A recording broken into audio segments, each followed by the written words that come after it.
Hello friends, good morning. তোমরা সবাই কেমন আছো? আশা করি তোমরা সবাই ভালো আছো।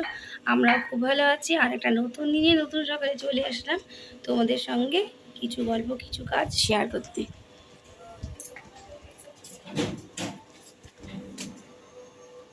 এদিকে ওটা বসে গেছে, এখনও ঠিক হয়নি। 4-5 দিন হয়ে গেল। অনেক কিছুই করছি, গালগুল করছি, ওষুধ খাচ্ছি হোমিওপ্যাথি, কিন্তু ঠিক হচ্ছে না, জানি না কেন। তো দেখো, বাজারে যাবো এখন। আকাশটা কিন্তু মেঘলা মেঘলা হয়ে আছে। ছাতা হাতে করে নিয়ে যেতেই হবে, না হলে কিন্তু রিস্ক। কারণ রোদও আছে, আবার কখনো বৃষ্টিও চলে আসতে পারে। আর মার শরীরটা অনেকটাই ভালো আছে, কিন্তু ভালো থাকলে কী হবে, ব্যথাটা তো আছেই। মনের জোর একদমই হারিয়ে ফেলেছে বলতে পারে। চল দাদু, কি করছো কাজ? এই যে বাবা, বাড়ির কাজকর্ম করতে হচ্ছে। তোমার দিদিনের শরীর তো খারাপ, হাত পাতালে ছিল। এখন আমাদের এইভাবেই চলতে হবে। আমার মেয়েরা এসছিল, বাজার নিয়ে বসে পড়েছি, বাজার করে আসলাম। মা বলেছে, মা টাকা দিয়ে দিয়েছে, নিজের মতো করে আজকে মন মতো করে তুই বাজার কর। মা যেহেতু শরীর খারাপ, মা আজকে আমার সাথে যেতে পারেনি, আমি আর নিজে গিয়েছি, তাই আমি আমার মতন করে বাজার করেছি। মা কিন্তু সমস্ত টাকা আমাকে দিয়ে দিয়েছে।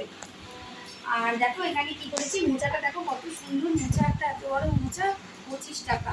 মা বলছে দারুণ মোচাটা নিয়েছিস। আর এই দেখো, এই ফুলগুলো কিন্তু ভাজা করে খাবো।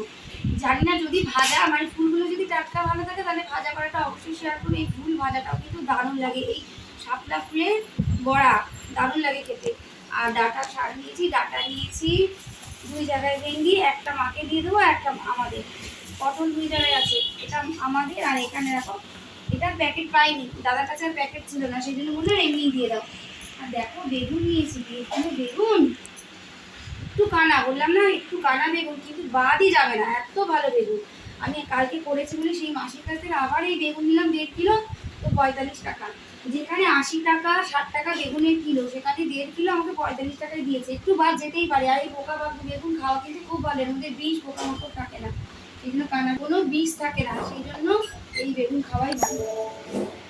আর উচ্ছে নিয়েছি, উচ্ছে কিনেছি, মুটি কচু কিনেছি, কুমড়ো কিনেছি। কুমড়োটা খুব সুন্দর, এটা হচ্ছে চেন্নাইয়ের কুমড়ো। এই কুমড়োটা খুব খেতে ভালো লাগে। একটা লাউ কিনেছি, এই লাউটাও নিয়েছে কত বলো তো? এই লাউটা নিয়েছে 25 টাকা। 30 টাকা চাচ্ছিল, অনেক দরাদরি করার পর তখন চলে আসি, ও দিদি দিদি আসো আসো করে 25 টাকায় দিয়ে দিল লাউটা। আর এখানে টমেটো, এটা খুলে দেখালাম না, টমেটো। আর দেখো গব্ব মোচার থোড়, কি দারুণ হয়েছে না, থোড়গুলো দারুণ হয়েছে। একটা মাকে দেবো আর একটা আমার জন্য রাখবো। ওই দেখো মা বলছে দুটোই নিয়ে যা, কিন্তু দেখি মাকে বলবো যে তুমিও একটা খেয়েও, তোর খাওয়া ভালো। কেন হবে বলছি ছুটি দেয়, দেখা যাক কি করি। আর এই হলো, আর এই দেখো একটা কচু, এটা নিল, এটাও দাম কম করেছি, 30 টাকা বলছিল, 20 টাকা বলেছি, তারপরে দিয়ে দিল। অনেক কচু ছিল ওই মাসির কাছে। এই হচ্ছে বাজার। আর মাছটা বাবার কাছে দিয়ে দিয়েছি, ওখানে রেখে দিয়েছে বাবা, কারণ বিড়ালের ভয় আছে, চারিদিকে বিড়াল হচ্ছে। রুই মাছ এনেছি, মার জন্য রুই মাছ এনে দিয়েছে। মা 2-4 দিন হয়ে যাবে রুই মাছটা। তো একটা গোটা জ্যান্ত রুই মাছ কিনে দিয়েছি, মারা খুব জ্যান্ত রুই মাছ ভালো পায়, আমার না ভালো লাগে না জ্যান্ত রুই মাছটা। তো আমাদের জন্য সেই মাথাগুলো ছিল, ওই মাথাগুলো দিয়ে মুড়ি ঘন্ট, ডাল আর একটু ভাজা ভাজা করে দেবো। আর একটা কথা বলি ফ্রেন্ডস, তোমাদের আজকে মনটা বড়ই দুঃখের দিন। দুঃখের দিন মানে কি, মেয়েদের এই নিজের বাড়ি যেখানে জন্ম হলো, সেই নিজের বাড়িটা ছেড়ে আমাকে আজকে স্বামীর ঘরে বা শ্বশুরের ঘরে যেতে হবে। এটা তো আমার জন্মভূমি বলতে পারো। সেই নিজের বাড়িটাকে ছেড়ে আমাকে চলে যেতে হচ্ছে শ্বশুর বাড়িতে, যেতেই হবে, এটাই হচ্ছে মেয়েদের জীবন। তাই মার মুখটা দেখো, মার মুখটাও কিন্তু ভারাক্রান্ত হয়ে আছে, মনটা ভালো নেই। তার সাথে তো শরীরটাও ভালো নেই, আর মনটা কিন্তু তার শরীরের থেকেও মনটা বেশি খারাপ, তাই না? মনটা বেশি খারাপ। তো মেয়েকে বিদায় করতেই হবে, মেয়েকে আটকানোর জিনিস না, সেই জন্য মেয়েকে আটকানোর জিনিস না, মেয়েকেও যেতে হবে, আর আমিও এখানে পড়ে থাকতে পারবো না। তো যখন সুবিধা অসুবিধা হবে আবার আসবো। আমাকে কেন, সমস্ত গৃহবধূ বা হাউস ওয়াইফদের শ্বশুর বাড়ি বাপের বাড়ি দুদিকেই তার রেখে চলতে হয়। এটাই আমার জীবন, এটাই আমাদের মানিয়ে নিতে হচ্ছে। যুগ যুগ ধরে এইভাবেই চলে এসছে। আমার মাও সেই রকম করেছে, ঠাকুমারাও করেছে, দিদিমারাও করেছে, এবার আমি করছি। আমার ঘরে মেয়ে সন্তান থাকলে হয়তো সেও করতো, বাট ভগবান ছেলে দিয়েছে। জানি না, ছেলে যদি ভালো পড়াশোনা করে তাকেও চাকরির জন্য কিন্তু বাইরে চলে যেতে হবে, আজকাল ছেলেদেরও ঘরে আটকানো যায় না। তাহলে এইভাবে আমরা যা যা মরের মধ্যে জীবনযাপন করি, তাই না? এটাই বোধহয় বাস্তব সত্যি, যে আমরা মানুষরা যা যা বলে এইভাবে আমাদের জীবনটাকে লিড করতে হয়। তাহলে পরে আমি এবার রান্নাবান্নার ঘরে ঢুকবো, বাবা যতটা পারছে এবার আমি এগুলো গোছগাছ করে রান্নাঘরে ঢুকবো, দুপুরে রান্না বান্না দেবো। আর তোমরা সাথে থেকো, ভিডিওটা ভালো। তোমাদের তো জিজ্ঞাসাই করা হয়নি তোমরা কেমন আছো, আশা করি তোমরা ভালো আছো। আর ভিডিওটা ভালো লাগলে কি করতে হবে, লাইক সাবস্ক্রাইব কমেন্ট করতে হবে, এইভাবে সকলের পাশে থাকতে হবে। আর ওই দেখো বড় ছেলে উঠে পড়েছে, যে বাবা ওই যে দেখো ও চশমা ছাড়া, সবসময় চশমা নেই, এখন চশমা ছাড়াই বসে আছে দিদুনের ঘরে, তাই না? আমার একটু হাই করে দাও, গুড মর্নিং বলে দাও। Good morning. Good morning. আজকে ওর কলেজ নেই, ও যাবে কম্পিউটারে, ও ট্যালি শিখতে যাবে কম্পিউটারে, ওটাও যাবে আউট অফ স্টেশন, যাবে 2-3টে স্টেশন। ওখানে ওর জন্য রান্না বান্না করবো। ও জাস্ট 12টা ট্রেন ধরে বেরিয়ে হয়ে গেছে। রুটি, বাবা রুটিটা করে রেখেছে, আর এটা রুটি কচুর তরকারি, এটা ফ্রিজে ছিল, এটা দিয়েই আজকে করা হবে। সকালে ওই জন্য রুটির তরকারি আর করা হয়নি, যেহেতু ফ্রিজে ছিল। এটা দিয়ে কিন্তু রুটি খেতেও ভালো লাগে, একদম গলে গেছে কচুটা। তো দুই ছেলের জন্য খাবার, বড় ছেলে একটা রুটি খাবে, কারণ খেতেই চাইছে না, যেহেতু ও 12:30টার মধ্যে ভাত খেয়ে বেরোবে, সেই জন্য এখন 8টা বাজে, ওকে আমি দিয়ে দিলাম, 8টা না সরি 8:30 বাজে। তো এটাই, ও একটা রুটি খাবে, তারপরে ও 12টা 12:30টায় ভাত খেয়ে বেরিয়ে যাবে। যাও দাদাকে দিয়ে আসো। আর এই দেখো, এই সিঁড়ির তলায় বসে আমার গরম গরম অবস্থা, প্রচন্ড ঘাম হচ্ছে, এখানে খুব কষ্ট হয় সিঁড়ির তলায় রান্না করতে আমার। আর রান্না করেছি দেখো, মুড়ি ঘন্ট রান্না করলাম, আর এটা আমাদের জন্য মানে নিয়ে যাবো।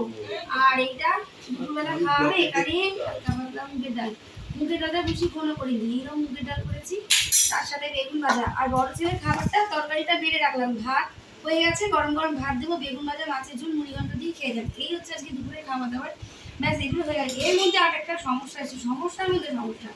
মার যে ফোনটা ছিল, একদম ছোট যে ফোনগুলো হয়, মার স্ক্রিন টাচ ফোন ব্যবহার করতে পারে না। আজকালকার মানুষ, বয়স্ক মানুষরা না স্ক্রিন টাচ ব্যবহার করতে পারে না। তো বলছি শিখিয়ে দেবো, রিজু বলছে না আমি পারবো না, কোথাও চলে যাবে। সেই জন্য যে নর্মাল যে ফোনগুলো হয়, ছোটো ছোটো, মানে আগেকার দিনে যেগুলো ওই 2000 টাকার মধ্যে বা 1500 টাকাতে, ওই ফোনটাই কিনতে যাবো, নষ্ট হয়ে গেছে। এখন এইসব গোছগাছ করে এখন ফোনটাও কিনতে যাবো আমি আর রিজু মিলে। তো চলো। কি করে দেওয়া রেডি করতে আপনার এই বলো মুখে দিয়ে যাবে, ঠিক আছে? আমার আচ্ছা লেখা নেই, এগুলো 1400 টাকা, সিম দিলে এখন চালু হয়ে যাবে ফোন, পোর্ট করতে লাগবে না, এটাই সুবিধা। এই জন্য দেখি এটা নিয়ে যাই, সাউন্ডটা ভালো হবে, মা শুনতে পারবে, এই জন্য এটাই নিলাম। কারণ দেখো, এইটা হচ্ছে মার বাড়ি গন্ধ পাতালি বা গ্যাদাল পাতা, যাই বলে না কেন। আমি এখান থেকে কয়েকটা পাতা ছিঁড়ে নেবো, বাড়ি খেতে গিয়ে এর ঝোল করে, বা বড়া খেতে তো দারুণ লাগে, বড়া খেতে দারুণ লাগে পেঁয়াজের মতো করে, আর ঝোলও ভালো লাগে খেতে। পেটের পক্ষে খুব উপকার, যাদের পেটের আমাশার সমস্যা আছে জানো, তারা যদি কাঁচা বেটে গরম ভাতের সাথে খাও, আমাশা কিন্তু সেরে যাবে। তাই জন্য আমি তুলে নিচ্ছি। আর দেখো বাসক পাতা গাছটা কি সুন্দর হয়েছে, এই দেখো, এটা হচ্ছে মা লাগিয়েছে বাসক পাতা গাছ, এখান থেকেও আমি কয়েকটা তুলে নিলাম। আমার গলাটা যেহেতু বসে গেছে, ভাবছি বাসক পাতা আদা দিয়ে করে খাবো, দেখি এতেও কমে কিনা। আর আমার কাশির জন্যই পাতাটা খেতে ভালো লাগে, কি সুন্দর লাল কালারেরই হয়। আর দেখো বৃষ্টি হয়ে গেল, দেখো সব জায়গা ভিজা, বৃষ্টি হয়ে গেল। আর এখন কেউ বলবে বৃষ্টি হয়েছে, আকাশ একদম নীল, কোথাও একটা টুকরোর মেঘ নেই, একটু টুকরোর মেঘ নেই, একদম নীল। ওখানে ওই যে টাওয়ার, দেখেছো এত নীল, কেউ দেখেছো আকাশ? পুরো একদম শরতের আকাশের মতন, পুরো জায়গাটা নীল, এর থেকে নীল হয় না আর। এটা পুরো একদম খালি আকাশ। তো এটাই তোমাদের সাথে শেয়ার করার ছিল। সুইটকে দেখে নিচ্ছি, সুইট টাটা। আর একটু ওকে ভয় পাইয়ে দিচ্ছি, মানে ভয় হয় না, এটা হলো মিচিমিচি খেলা। আমি ওকে মারি না, আর ও আমাকে মারতেও পারবে না, এই বুঝে গেছে। তো লাস্টবারের মতন সুইট টাটা, আজকে আমরা চলে যাব, টাটা। এই দিকটায় হালকা মেঘ আছে, আমি অত উপরে উঠাতে পারছি না, তাহলে রোদ দেখা যেত। আকাশটা কি সুন্দর তাই না এই বিকালটা। আর এইদিকেও হালকা নীল আছে, কিন্তু এইদিকে মেঘও আছে, কিন্তু আকাশটা সত্যি খুবই সুন্দর, খুবই সুন্দর আকাশটা, খুবই সুন্দর আকাশ। আর আজকের আকাশটা খুব পছন্দ হয়েছে, এটাই হলো শরৎকালের আকাশ। তোমাদের তো তখন দেখালাম দোকানের মধ্যে, কতটুকু বুঝতে পেরেছো জানি না, দোকানটা একদম ছয় ছোট্ট, খুবই জিনিসের স্টক কমই ছিল, তার মধ্যে থেকেই পছন্দ করতে হলো। যাই হোক, যেহেতু মা বেশি দামি ফোন ব্যবহার করবে না, স্ক্রিন টাচ ফোন ব্যবহার করতেই পারে না, সেই জন্য মা একদম সিম্পল ফোন, বুঝতেই পারছো, এই যে যেগুলো আগে আমরা ব্যবহার করতাম স্ক্রিন টাচের আগে যে ফোনগুলো এসেছিলো সেই রকমই একটা ফোন নিয়ে নিয়েছি। এই যে এই কোম্পানির ফোন, মোটামুটি ভালো তো বলতেই পারবো না, মোটামুটি হয়তো যাবে 2-3 বছর যাবে কিনা সন্দেহ। যাকে এইরকম একটা ফোন নিয়ে নিলাম, আর কাজ চলে গেলেই হলো, শুধু জাস্ট 2 বোনের সাথে বা আত্মীয় স্বজনদের সাথে কথা বলবেন, তো সেই কারণেই। আর রিজু এখানে কয়েকটা নাম্বারও সেভ করে দিয়েছে, যে কটা দিদুন মাঝে মাঝেই করে সেই সব ফোনগুলো সেভ করে দিয়েছে। এই ফোনটার দাম নিয়েছে কত বলো তো, 1400 টাকা। এটাই কিন্তু কোনো ছবি তোলা যাবে না, কোনো ক্যামেরা নেই, এই যে কোনো পিছনে ক্যামেরা নেই, ক্যামেরা ছাড়া ফোন। HMD ফোনটা। এই ফোন। আর আমিও রেডি হয়ে বসে আছি, টুকটুকি কাকু আসবে, ওই দাদু কাকুটা আসবে, তারপর কাকু আসলে টুকটুক কাকুর গাড়িতেই চলে যাব আমি আর রিজু। রেডি হয়ে একদম কমপ্লিট গোছানো সারা। এই দেখো আমরা রেডি হয়ে গেছি, না ওরা টুকটুকি গাড়ি করে যাব, তা দিয়ে যাচ্ছি। এই দেখো টপ তৈরি হচ্ছে, টপ।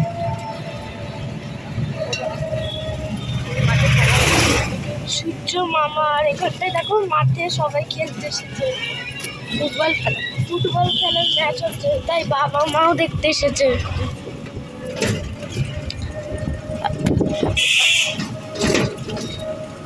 ফুটবলে দেখো কাঠের কাঠ চেরাই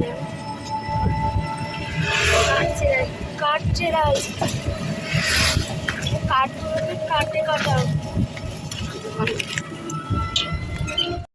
আমরা ফরেস্ট দিয়ে যাচ্ছি, এর ভিতরে বাঘ কিন্তু নেই, কিন্তু সাপ খুব আছে।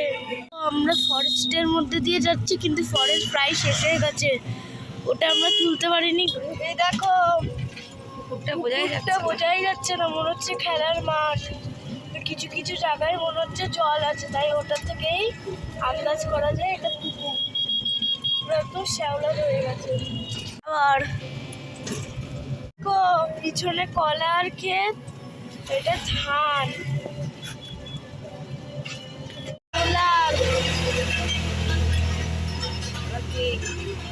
ক্রেন সামনে হলো ক্রেন, আর ওটা ছিল রোলার, রাস্তা সমান করে, আর এটা জেসিপি।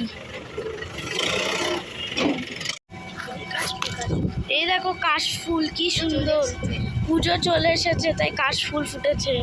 আর ওই যে ধান ক্ষেতটা কি সুন্দর, ধান ক্ষেত আর কাশফুল। বট গাছ, পাটকাঠি শুকাতে দিয়েছে, আমরা যে পাট শাক খাই তার কাঠি এগুলো, একসময় মোটা হয়ে যায়। আর এত বড় বড় পাট কাঠি হয়, তার মানে এত বড় বড় আমাদের পাটের ক্ষেতটা কি সুন্দর। পাট শুকাতে দিয়েছে, আর পাট পচার গন্ধ বেরোচ্ছে। হ্যাঁ, পাটও শুকাচ্ছে ধারে ধারে। এর তো দেখতে পাচ্ছ, সেই আমার রান্নাঘরটা, চির পরিচিত যে রান্নাঘরটা আমি প্রতিদিন ভিডিও করি, হ্যাঁ চলে এসেছি। এটা আমার রান্নাঘর, যেটা আমার জন্মভূমি, আমার বাপের বাড়ি, আমার বাড়ি, সেটা থেকে আজকে এটা চলে এসেছে আমার স্বামীর ঘরে, আমার শ্বশুর বাড়িতে। তো এটাই বলতে পারো আমার রান্নাঘর বা আমার বাড়ি। মেয়েদের এটাই জীবন হয়, নিজের বাড়ি ছেড়ে অন্যের বাড়িটাকে আমার করে নিতে হয়। তো এখন রাত্রি 9টা বাজে, করে নিয়েছি দেখো রাত্রির ডিনার।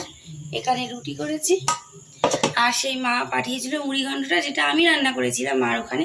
তো সেই মুড়িঘণ্টটা নিয়ে এসেছি, এই দিয়ে হয়ে যাবে আজকে ডিনার বা রাত্রিরে খাবার দাবার। তো শরীর আর চড়ছে না, ভালো লাগছে না, মনে হচ্ছে কখন যেন শোবো, আর মনটাও ভালো লাগছে না, মনটা তো সত্যিই খারাপ। মার সাথে এসে তো কথা হয়েছে, অনেকক্ষণ ধরে কথা বলেছি, সাবধানে থাকতে বলেছি, ওষুধপত্র ঠিক টাইমে খেতে বলেছি, মন খারাপ করো না, যেগুলো বলার এগুলোই করছি আমি। আমার বোন এখন থেকে, বোন তো দূর থেকেই ফোন করে, এবার আমাকেও করতে হবে সেটা। আর দরকার হলে তো অবশ্যই যেতে হবে, দরকার কেন, দরকার বলো না দরকার বলো, যখন মন চাইবে, মার মন চাইবে, তখন আমাকে অবশ্যই যেতে হবে। তাহলে ভিডিওটা এখানেই শেষ করছি, দেখা হচ্ছে এই নেক্সট সকালে আর একটা নতুন ভিডিওর সাথে। ততক্ষণের জন্য সকলে ভালো থাকবে, সুস্থ থাকবে। তো গুড নাইট, আজকের মতো টাটা, গুড নাইট।